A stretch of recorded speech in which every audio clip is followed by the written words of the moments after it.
Hola, hola, hola, hola. ¿Cómo están ustedes? Muy buenos días o buenas tardes o buenas noches.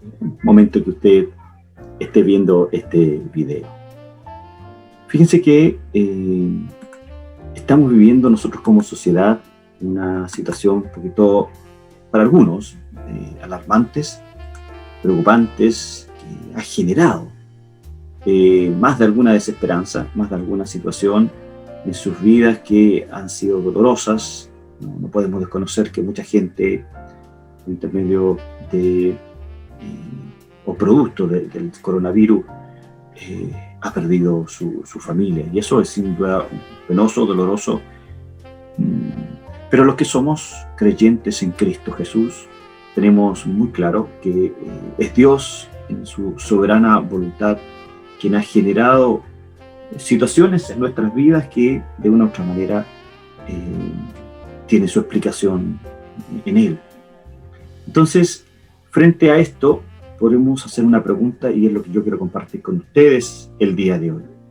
Si existe un Dios amoroso, ¿por qué surgió el coronavirus? Es una interesante pregunta que quiero compartir con ustedes en esta oportunidad, en nuestro programa Conversemos de. Quédese con nosotros.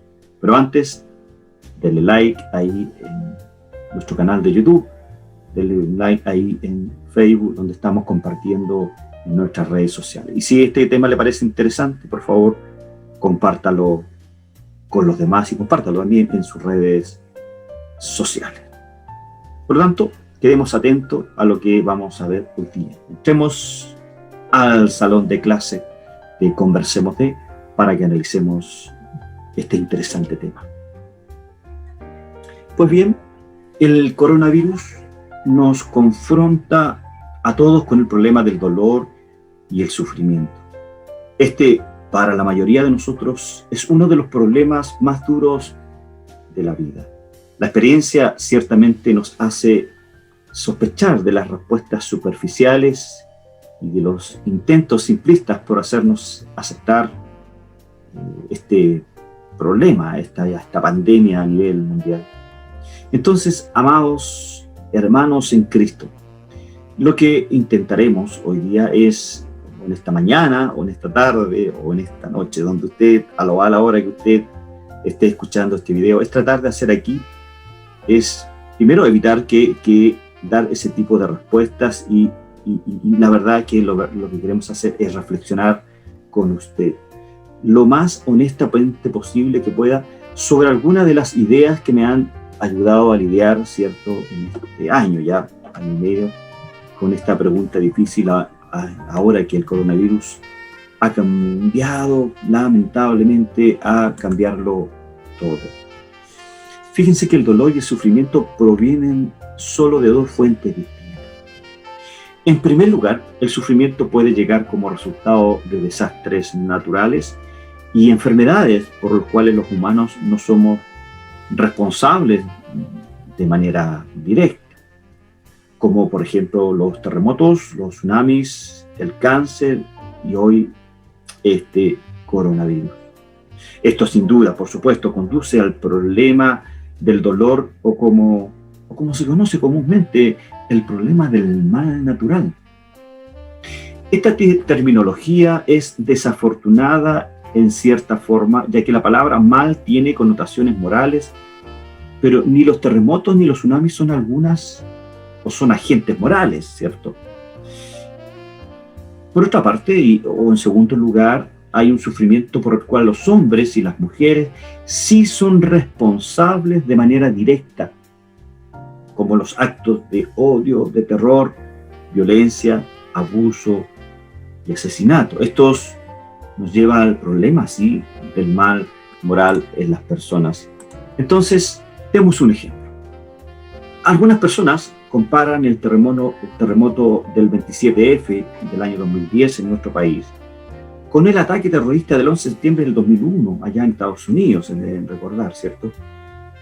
¿Por qué lo comparan? Porque causó una conmoción similar en todas las naciones. Sin embargo, hay una gran diferencia. La destrucción de las Torres Gemelas no fue un desastre natural, fue un desastre moral. Fue producto de la maldad de los seres humanos. Sin embargo, el terremoto del 27F, acá en nuestro país, Chile, sin embargo, son catástrofes naturales, es decir, no son morales. Entonces, ¿qué pasa con el coronavirus? Pero el brote del coronavirus parece ser un caso de mal natural, aunque el mal moral acecha de cerca en forma de compras compulsivas por el pánico y del apacaramiento, ¿cierto? O acaparamiento de bienes, de alimentos, y del aprovechamiento político, del aprovechamiento de los estados en hacer tal o cual situación en beneficio de su población. Inevitablemente, los teóricos de la conspiración buscarán culpar a algún agente humano sobre esto. Los seres humanos transmitimos el virus, pero no de forma deliberada ni egoísta. Además, la presunción principal es que el virus se originó en animales y pasó, lamentablemente, a los seres humanos, es decir, en un murciélago. ¿Qué es lo que hace el dolor en las personas? Bueno, la experiencia humana y la medicina básica nos enseñan que el dolor tiene un papel importante en nuestra vida. Lo primero que hace el dolor en las personas nos advierte del peligro. Sí, nos advierte del peligro. Por ejemplo, pone las manos muy cerca de la estufa, su sistema nervioso envía una señal inmediata a su cerebro que usted siente dolor, lo que hace que mueva las manos y las proteja de alguna lesión que pueda ocasionarle el calor o la exposición al calor. Así que no podemos decir que el dolor es del todo malo, ¿cierto? Pero también, en segundo lugar, el desarrollo físico conlleva ciertas cantidades de dolor. Por ejemplo, si consideramos el atletismo, el montañismo o los juegos demandantes como el fútbol.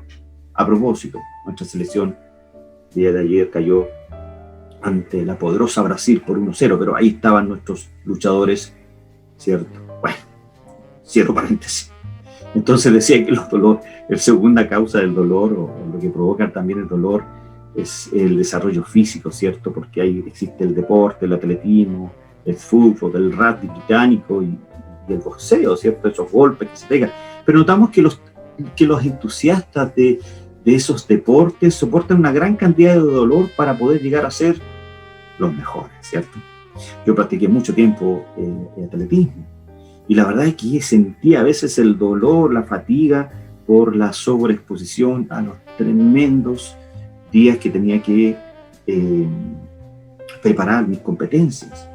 Yo practicaba fondismo, 10K o 10 kilómetros como se conoce. Y la verdad que a veces era mucho el dolor físico. Pero había un objetivo y ese objetivo era positivo. Mejores lugares, me sentía mejor. También, en tercer lugar, a un nivel ya todavía más profundo, el sufrimiento y el dolor puede contribuir a la formación del carácter. Hay muchos ejemplos de resiliencia y fortaleza ante el sufrimiento que termina forjando caracteres de gran calidad. Cierto personaje dicho que no podía imaginar una persona grandiosa que no haya sufrido. Fíjense que él dijo, el sufrimiento y el dolor siempre son necesarios para llegar a tener una inteligencia elevada y un gran corazón. Nuestra cosmovisión, por lo tanto, tiene un impacto significativo en la forma en que reaccionamos ante desastres como la pandemia del coronavirus, o ante un terremoto, o ante un tsunami. Por ejemplo, muchos cristianos respondieron al terremoto del 27F afirmando su fe en Dios con las palabras del Salmo 46, que se los leo, abro comillas. Dios es nuestro amparo y nuestra fortaleza, nuestra ayuda segura en momentos de angustia. Por eso, dice el salmista, no temeremos aunque se desmorone la tierra y las montañas se hundan en el fondo del mar, aunque rujan y se encrespen sus aguas y ante su furia retiemblen los montes, dice los 3 primeros versículos del Salmo 46. Otros dicen que las pandemias, los terremotos y los tsunamis son juicios directos de Dios, tal como lo sugirieron algunas personas de varias religiones respecto a los terremotos y tsunamis allá en Japón el año 2011, ¿se acuerda? O de Nueva Zelanda el año 2016. Sin embargo, esta respuesta es muy cruda y produce mucho daño innecesario. Entonces, queridos hermanos, queridos siervos, primero existe la creencia fundamental del panteísmo, en la que las personas sufren por causa de los pecados que cometieron en una vida anterior. Y además que el sufrimiento en su vida actual sirve para ayudarles a limpiar su karma. ¿Les suena conocido? Por lo tanto, debido a que la cadena de causas y efectos es irrompible, no tiene sentido que se esfuercen por aliviar, ¿cierto?, el dolor, porque solo serviría para hacer más lento el proceso de la purificación. Por otra parte, hay creyentes que creen que una persona sufre alguna enfermedad grave o un accidente terrible por causa de su pecado, pero la Biblia nos dice que debemos concluir que ha cometido en secreto pecados graves. Popularmente se ha pensado que esa debía ser la postura de la Biblia. Sin embargo, todo el libro de Job en el Antiguo Testamento contradice esta idea. Dios mismo le dice a los amigos de Job que se equivocan al pensar que Job es responsable de sus propios sufrimientos. Además, el dolor y el sufrimiento de Job estaba causado por una mezcla de mal natural y de un mal moral. La familia de Job sufrió 2 ataques homicidas por parte de los sabeos, ¿se acuerdan? Y los caldeos. Ahí tenemos el mal moral. Y los desastres naturales, producto del fuego y del viento, ahí tenemos el mal natural. Fíjense que esta idea de que el pecado no es que te produzca el dolor, el pecado produce otra cosa. El pecado produce alejamiento de Dios. El pecado produce, sin duda, en el creyente que Dios te discipline, pero no te causa el dolor.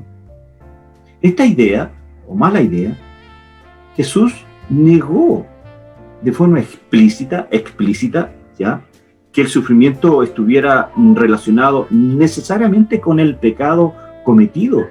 Leemos ahí en Lucas capítulo 13, los versículos 1 al 5. En aquella ocasión, algunos que habían llegado le contaron a Jesús cómo Pilato había dado muerte a unos galileos cuando ellos ofrecían sus sacrificios. Jesús les respondió de manera enfática y categórica: ¿piensan ustedes que esos galileos, por haber sufrido así, eran más pecadores que todos los demás? Y dijo que no.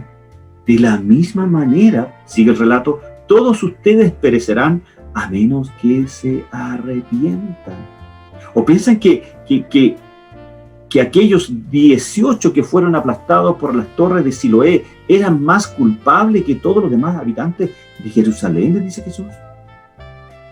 Les dijo que no.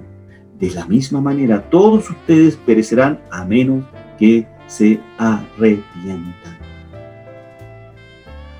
Cuando le hablaron a Jesús de una persona que había sufrido una atrocidad causada por el Estado, por la nación, por el imperio, es decir, un mal moral, él respondió recordando a un grupo de personas que había muerto en un desastre natural, es decir, un mal natural.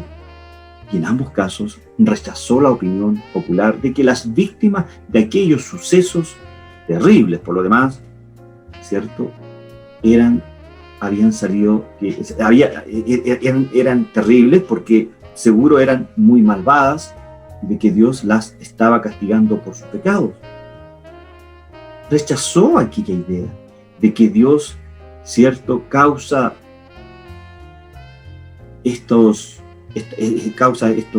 males o el dolor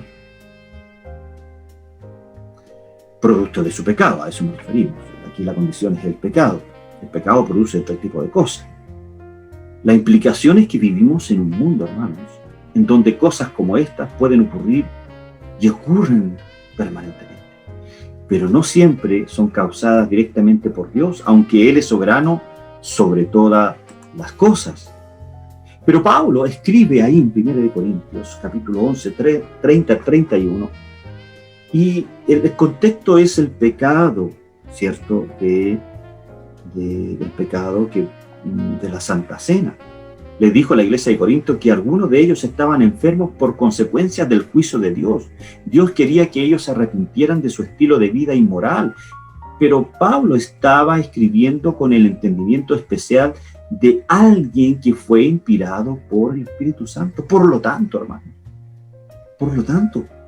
tengamos mucho cuidado con las personas que interpretan el dolor causado por un mal natural como un castigo divino.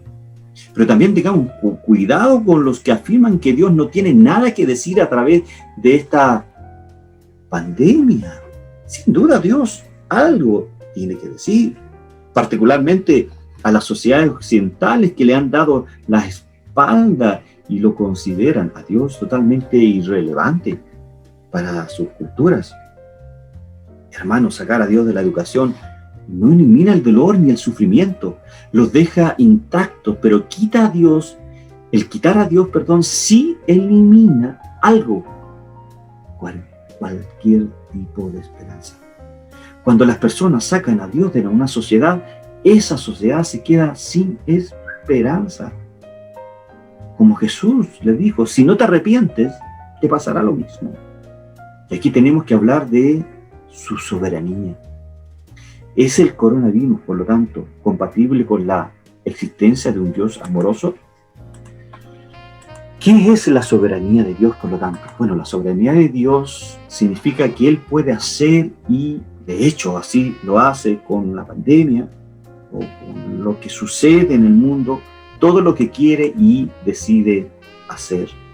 No hay ninguna fuerza externa a Él que pueda impedir o frustrar su voluntad. Cuando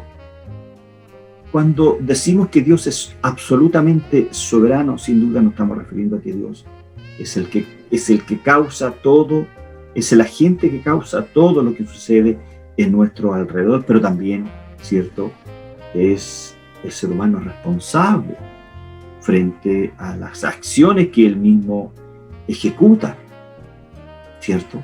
Si Dios es soberano,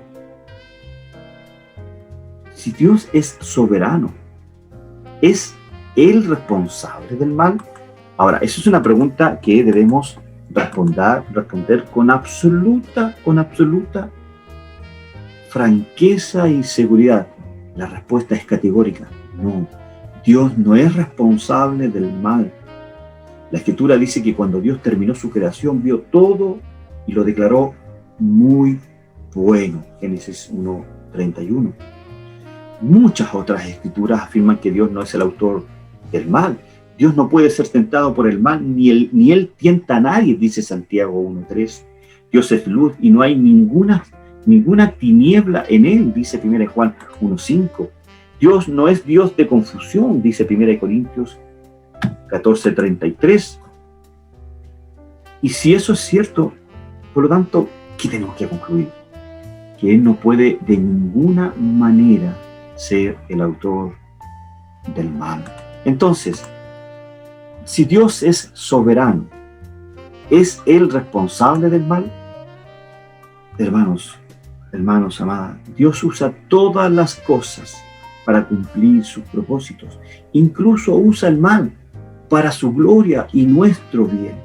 Y usted me dirá, hermano, ¿hay alguna idea bíblica en lo que usted me está indicando? Fíjese que no obstante, antes de la respuesta, Dios nunca hace el mal y nunca se le debe echar la culpa del mal. Dios correctamente culpa y juzga a las criaturas morales por el mal que ellos hacen. El mal es real, no una ilusión, y nunca debemos hacer el mal porque nos hará daño a nosotros mismos y a los que amamos. A pesar de todas las afirmaciones antes dichas, hemos llegado al punto en que confesamos que no comprendemos muchas veces cómo es que Dios puede ordenar que hagamos obras malas y sin embargo considerarnos culpables por ellas y no culparse a sí mismo. ¿Somos libres entonces? ¿Somos seres volitivos? ¿Tenemos esa libertad? Claro que sí, pero no para realizar obras salvíficas, obras que nos pueden llevar a Dios, en el caso de un hombre que no está en Cristo. Entonces, ¿qué hay del coronavirus? ¿Dios no sabía que esto iba a ocurrir?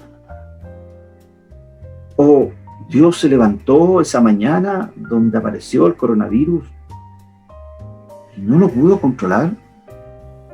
¿O Dios no controla el coronavirus? Bueno, lo que yo pienso a estas preguntas sobre el coronavirus, respecto a la visión, a la cosmovisión divina, o sobre cualquier otro tema que realmente tiene mucha importancia. Sin embargo, quiero ser enfático. Lo que yo piense respecto a estas preguntas, ¿qué hay del coronavirus? Si Dios no sabía que esto iba a ocurrir, o es gobernado y controlado por Él. La verdad es que no tiene relevancia lo que yo pienso, sino que lo que importa es lo que la Biblia dice respecto a estos temas sobre el mal natural. Sin embargo, lo que Dios piensa tiene una importancia eterna. Él no oculta lo que piensa, y prácticamente toda la Biblia es relevante en medio de esta crisis. Una vez que entendemos que Dios es el Creador Todopoderoso, parece razonable concluir que Él también preserva y gobierna todo el universo. La muerte, por ejemplo, de las criaturas creadas, dice Job 14:5, ciertamente sus días están determinados y el número de sus meses está cerca de ti. Le pusiste el límite de los cuales no pasará. Usa a Dios el mal, aunque no es el autor de este, decíamos hace unos minutos. Recuerde, Dios usa el mal, aunque no es el autor o el creador de este. Recordemos ese pasaje de Génesis 50:20, aunque hay muchos más. Cuando José le dice a sus hermanos, vosotros pensasteis mal contra mí, cuando lo vendieron, ¿se acuerda? En capítulos anteriores, cuando vendieron a José, lo tiraron al pozo, lo vendieron después, y José le dice, vosotros pensasteis mal contra mí, mas Dios lo encaminó a bien, para hacer lo que vemos hoy, para mantener en vida a mucho pueblo. Surge entonces, hermanos, la necesidad de explicar qué es la providencia divina, porque en todos estos actos, sin duda, está inmerso, está generado por la providencia divina. ¿Qué es la providencia divina? Usted mira, hermano Alejandro, ¿qué es la providencia divina? Aunque el término providencia no se halla en la Biblia, hermano. Tradicionalmente se ha usado para denotar las relaciones continuas entre Dios y su creación. Pues bien, yo creo que con lo que hemos visto hasta ahora sobre el coronavirus, ya vimos la primera parte relacionada con esto, y la segunda parte de este interesante tema sobre qué tiene que ver Dios en esta pandemia, y quedamos, ¿cierto?, en la explicación de que Dios en su providencia empieza a actuar. Pero vamos a ver en detalle qué es la providencia divina, los presupuestos de la providencia divina y algunas otras cosas respecto al dolor en nuestro próximo programa. Así que les invitamos a estar atentos al día de mañana o cuando usted quiera ver la segunda parte de este interesante tema respecto al coronavirus. Es Dios que causa, Dios no conocía, Dios está en control. Bueno, este tema va a seguir su desarrollo en el próximo programa de Conversemos. Así que quédese con nosotros para que continúe, ¿cierto?, experimentando el poder de Dios a través de las Escrituras en nuestro programa Conversemos. Nos vemos en el próximo programa. Dios le bendiga. Chao, chao.